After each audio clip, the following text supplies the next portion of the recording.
A long-awaited prisoner release, signaling the most significant shift in U.S. policy towards its communist neighbor since the Cold War, re-establishing diplomatic relations between the United States and Cuba. These 50 years have shown that isolation has not worked. It's time for a new approach. At the same time, President Raul Castro telling the Cuban people, despite the differences, he welcomes the restoration of relations with the United States.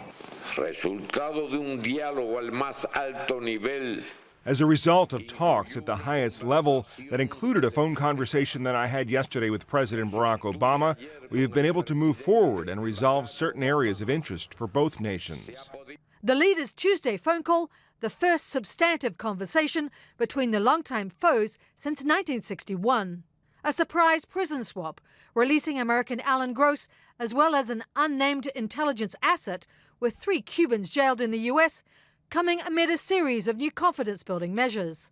65-year-old Gross stepping on American soil after 5 years in captivity. I truly hope that we can now get beyond these mutually belligerent policies. And I was very happy to hear what the President had to say today. This is a game changer, which I fully support. President Obama's address acknowledging that it is time to change tack on human rights issues and fostering democracy in Cuba.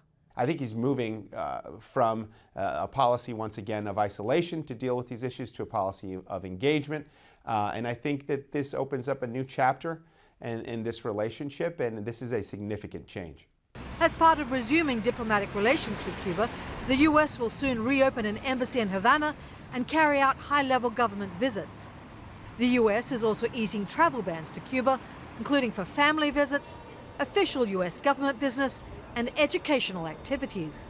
Obama's announcement making an abrupt use of executive power, but he cannot unilaterally end the long-standing U.S. economic embargo on Cuba, which requires action from lawmakers to overturn. Cubans have a saying about daily life. No es fácil. It's not easy. Today, the United States wants to be a partner in making the lives of ordinary Cubans a little bit easier, more free, more prosperous. But there is one ban that still remains in place. American tourists will still not be able to travel to the island 90 miles off Florida's coast. Tracy Brown, Associated Press.